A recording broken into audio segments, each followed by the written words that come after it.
कांग्रेस के वरिष्ठ नेता इस वक्त मेरे साथ हैं, कैप्टन अजय सिंह यादव। उनसे बातचीत करते हैं। चुनावी माहौल है और इस वक्त राजनीति अपने चरम पर है। सर, कब तक मान के चलें कि हरियाणा में कांग्रेस जो अपने टिकट वितरण कर लेगी?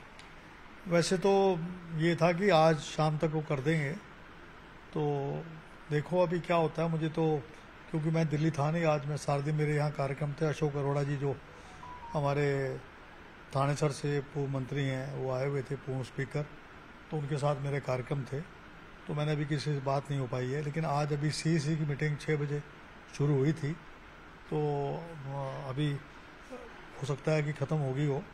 उसके बाद देखते हैं क्या करते हैं, आज करते हैं या कल सुबह करते हैं।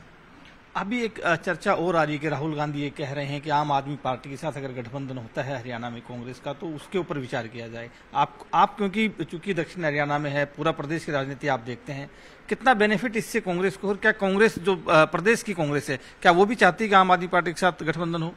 नहीं, ऐसा है कि अगर देखा जाए आम आदमी पार्टी का कुछ हरियाणा में कुछ ज़्यादा जनाधार नहीं है, लेकिन अगर राहुल जी ने अगर ये बात कही है तो फिर जो फैसला लेके सबको मान्य होगा। अब भाजपा जो है उनकी भी टिकट की घोषणा अब तक नहीं हुई है। दक्षिण हरियाणा में खासतौर से बड़ी रस्साकसी चल रही है टिकटों को लेकर के।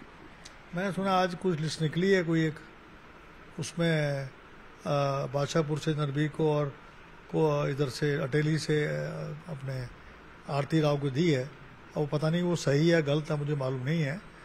लेकिन कई दिन से चर्चा चल रही थी नरबीर सिंह जी की भी और इंद्रजीत सिंह जी की, और वो जो है भाजपा वालों कह रहे थे अगर हमें टिकट नहीं मिलेगी तो हम कांग्रेस में चले जाएंगे। तो मेरी सामने तो ऐसी कोई प्रस्ताव आया नहीं था इनका आने का या जाने का। अब पता नहीं किस स्तर पे बात हुई है, मेरे स्तर पे तो कोई ऐसी बात हुई नहीं।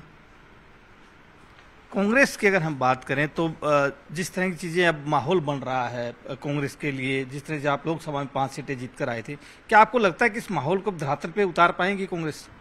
देखिए, ऐसा है कि अभी मैं देख रहा था जो सर्वेक्षण अभी टोटल टीवी ने किया था, उसमें 93% जो है, जो कांग्रेस के लोगों ने एप्लीकेशन दी है, उसमें 93% लोग जो है चिरंजीव के नाम की वोट दे रहे थे, और 37% जो है जो बीजेपी में जो रणधीर सिंह कावड़े उसकी दे रहे थे, 20% और एक कोई नेता उनकी दे रहे थे। तो सारा कुछ निर्भर करता है कैंडिडेट के ऊपर। 60% जो है वो कैंडिडेट पे निर्भर करता है, बाकी पार्टी के वोट का भी सपोर्ट होता है। ये मैंने कहता हूँ सपोर्ट नहीं होता है।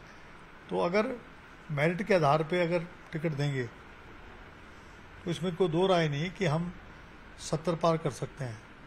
वैसे जो अभी अनुमान लगाया जा रहा है 55 से लेकर 60 सीटों का अनुमान जो अभी सर्वे हुआ है, उसमें 55 से लेकर 60 सीट तक कांग्रेस ले सकती है। तो आप कह रहे हैं कि टिकट बंटवारा ठीक से हो, तो आप क्या कहना चाह रहे हैं इससे कि क्या सभी जो नेता हैं, खासतौर से जो कांग्रेस के बारे में कहा जाता है कि हुड्डा गुट अलग है, शैलजा गुट अलग है, तो आप क्या कहना चाह रहे हैं? क्या ये सब लोग मिलकर अगर आपस में फैसला लेकर टिकट दें तो जीत पाएंगे? जो लिस्ट दी है, जैसे मेरे से लिस्ट मांगी थी, शैलजा जी से लिस्ट मांगी थी, रणदीप जी से लिस्ट मांगी थी, अगर उस पर गहन मंथन करके अगर टिकट का वितरण करेंगे तो अपना सर्वे भी एआईसीसी ने करवाया है, सर्वे के आधार पर अगर टिकट देंगे तो बजाय इसके कि किस गुट से शामिल है या किसी दूसरे गुट में शामिल है, उस बात को ना देखकर और सिर्फ मेरिट के आधार पर अगर सर्वे के आधार के ऊपर अगर टिकट देंगे तो 70 पार हमारी सीटें आएंगी।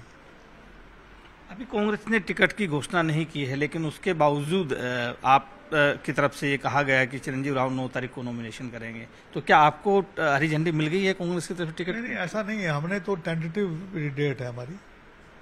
देखिए, 12 तक तो नॉमिनेशन की तारीख है। आज तो 3 ही हुई है, तो 4 को डिक्लेयर हो जाएगी, 5 को डिक्लेयर हो जाएगी, 6 को डिक्लेयर हो जाएगी। तो 9 तो बड़ी सेफ हमने समझ के किया है। अगर 9 से भी अगर डिले करेंगे फिर तो पार्टी का नुकसान है ना। तो आप मान रहे हैं कि जो कांग्रेस के जो मौजूदा विधायक हैं, क्या उनको लगता है आपको कि सभी विधायक चाहे हरियाणा के किसी भी कोने में हो, उनको तरजीह मिलनी चाहिए टिकटों में कांग्रेस में? नहीं, वो तो मेरिट के आधार पर दें टिकट। अगर जो विधायक अगर उसके खिलाफ अगर कोई आरोप है या कोई उसका परफॉर्मेंस ठीक नहीं है तो उसको बना दे टिकट, कोई दिक्कत नहीं है। मुझे तो कोई आपत्ति नहीं है इसके ऊपर। और जो विधायक जो जनता से जुड़े हुए हैं, जनता के मुद्दे उठाते रहे हैं और जनता के बीच में रहे हैं, अगर उनकी पॉपुलैरिटी ठीक है तो उनको टिकट मिलनी चाहिए। हाँ बिल्कुल। तो ये थे कैप्टन अजीत सिंह यादव, जिनका कहना है कि अगर मेरिट के आधार पर और सर्वे के आधार पर जो लोग ठीक से काम कर रहे हैं उनको टिकट दी जाए, और अगर सर्वे के आधार पर मंथन करके टिकट बंटवारा ठीक से किया गया तो अब की बार कांग्रेस न सिर्फ सत्ता में वापसी करेगी बल्कि अव्वल सीटें जीत कर आएगी। कैमरामैन अयूब खान के साथ धर्मवीर शर्मा, न्यूज़ 18 रेवाड़ी।